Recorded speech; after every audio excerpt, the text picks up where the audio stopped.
say it right? Dandar? Dandar? Excuse me. Shauna? That's my wife. Oh, yeah, go ahead. Yeah, go And ahead. Shauna is a parent on the wait list with 2 children on the wait list. Correct? Okay. Can I just call Allison Jones to the stage, please? Allison Jones to the stage. Wow.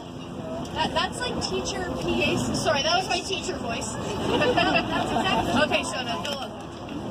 This is incredible. Good morning, everyone. My name is Shauna, and my sons William and Samuel are 2 of the 23,000 children who are supposedly languishing on the wait list. Since Lisa MacLeod's announcement on the funding model for the Ontario Autism Program, the word languishing has been bouncing around non-stop in my head. So I decided that now would be a good time to talk about what that means. Languishing, the failure to make progress or get ahead. One of Lisa MacLeod's catchwords, often repeated as part of her unresponsive reply to questions that she can't answer.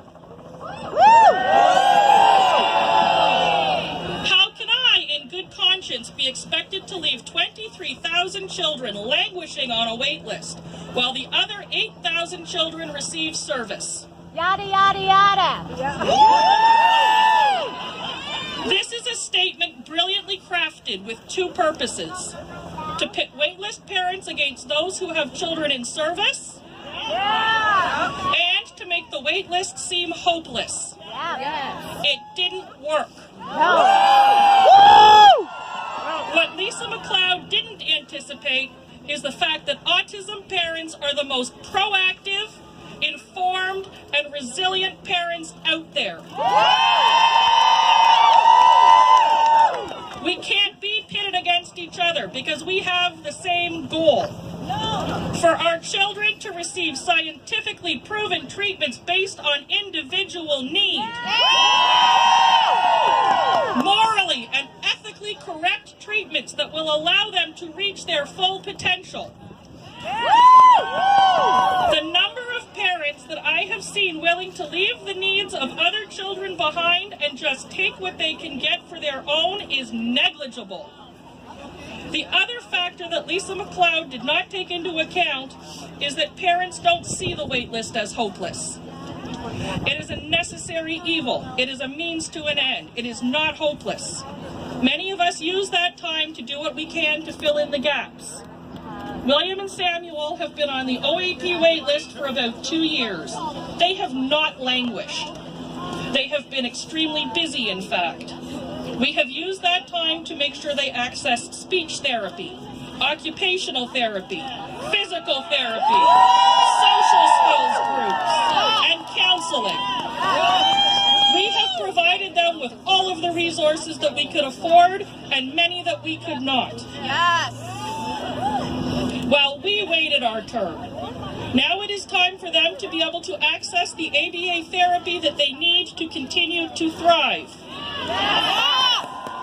My husband and I have been waiting patiently for William and Samuel to make their way up the wait list. I faithfully check in. They were not languishing on the wait list. We were getting there. We had hope. Treatment was coming. We would make it to the top of the list, and then our boys would get scientifically proven therapy that would give them a chance to become independent adults, capable of leaving home, holding down a job, contributing in a meaningful way to the economy, and paying their taxes. We hoped that I would be able to resume my career. Going back to being a dual income family, we would have been able to start saving for retirement. We would have been able to start to repay some of the debt that we have incurred while trying to pay for as many therapies as we could on our own.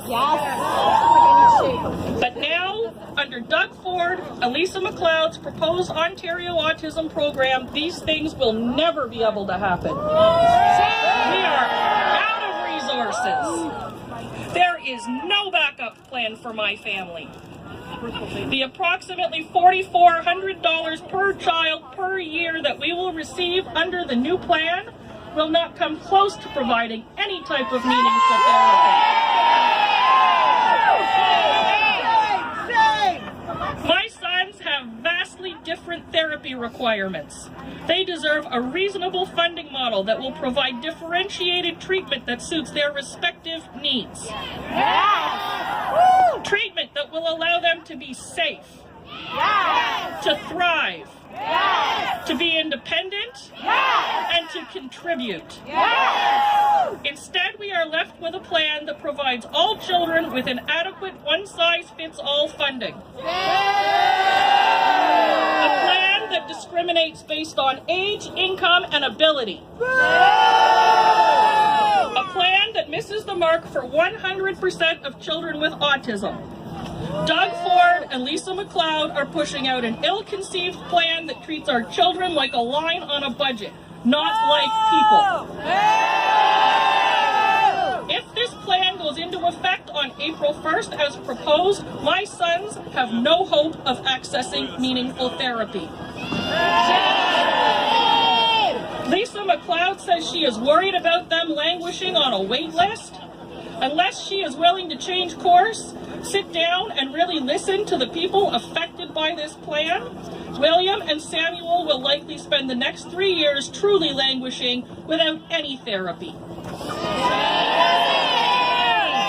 Everyone can agree that there is room for improvement on the OAP. Now it is time for Lisa McLeod to sit down with experts in the field, parents and adults with autism, who have many ideas that would help the OAP run in a truly equitable, financially viable way that would make needs-based treatment a reality for all kids in Ontario with autism. I hope she is able to see the potential she has to change the lives of children with autism for the better.